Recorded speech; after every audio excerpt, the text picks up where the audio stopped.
Akhyaari ku soo dhawaada caawa cashar kale oo xiisihiisa wato caawa waa sheeko ku saabsan The Lost Cat bisadii ama yaanyuurtii luntay.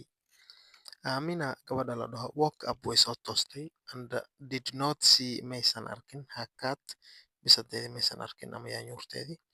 Simba ayaa la dhahaa marka bisada way u yeertay. Simba she called way u yeertay. No answer wax jawaaba maysan helin. She looked outside. She looked waxay fiirisay outside banaanka. Then marka kadib she heard waxay maqashay meow waa codkii bisadii ayay maqashay. Simba was in a tree geed ayay ku dhex jirtay bisadii. Aamina gabadha la dhaho got waxay soo qaadatay a chair kursi and helped him waxay caawisay bisadii down inay soo degto. Markaas waxay ku tiri you silly cat calaamadaas waxay tusisaa hadalka la dhahay in lasoo report gareynayo. You silly cat bisadii xunta ah. Way ku xanaaqday. She said waxay tiri saas ayay tiri smiling iyadoo dhoola cadaynayso. They went back way laabteen inside guriga ayay ku laabteen happy iyagoo faraxsan.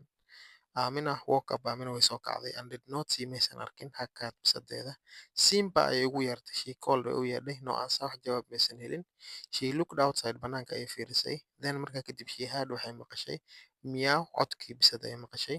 Simba was in a tree geed ayuu ku dhex jiray. Aamina gabadha la dhaho got a chair kursi ayay soo qaadatay and helped him down way caawisay inuu soo dego. You silly cat bisadii xunta ah ayay ku tiri iyadoo xanaaqsan. Bisadii xunta ah maxaa geed u kortay camal.